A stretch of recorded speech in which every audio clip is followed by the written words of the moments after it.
Favourite serials இனி டிவிக்கு முன்பே சன் நெக்ஸ்ட் ஆப்ல ஜாலியா எல்லாருக்கும் முன்னாடியே பாருங்க. இப்பவே சன் நெக்ஸ்ட் ஆப்பை டவுன்லோட் பண்ணி சப்ஸ்கிரைப் பண்ணுங்க.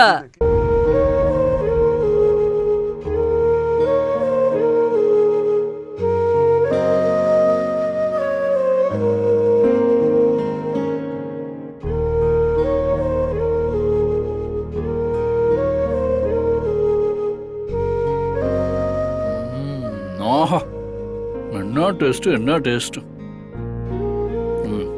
எங்க அப்பா அடிக்கடி சொல்லுவாரு, ஆத்து பாசனத்துல விளையிற வெத்தலைக்கு ஒரு காரமும் ருசியும் இருக்கும், கிணத்து பாசனத்துல விளையிற வெத்தலைக்கு வேற மாதிரி காரமும் ருசியும் இருக்கும். ஆனா இது எல்லாத்தையும் விட எந்த தண்ணியில விளைஞ்சிருந்தாலும் பொண்டாட்டி கையால மடிச்சு கொடுக்கற வெத்தலைக்கு ருசியோ ருசி இருக்கும்னு எங்க அப்பா அப்ப சொல்லுவார். நான் அப்ப சின்ன பையங்கிறதுனால எதுவும் புரியல.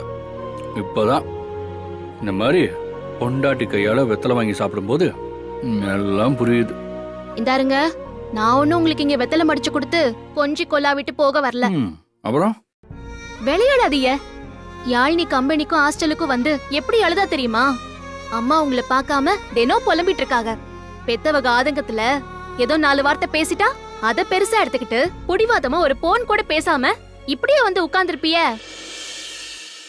உங்க வாழ்க்கைய பாழாக்கி எனக்கு தாலி கட்டின வேதனையை விட உங்க அம்மாவை பிரிஞ்சு நீங்க இங்கே வந்து இருக்கிறதே எனக்கு பெரிய வேதனையா இருக்கு. உங்களை வீட்டுக்கு போங்கன்னு சொல்லதே வந்தேன். இங்க பாரு ஆனந்தி, உனக்கு தெரியாது, அம்மா அந்த துளசி பேச்சு கேட்டுட்டு என்ன என்னெல்லாம் சொன்னாங்க தெரியுமா?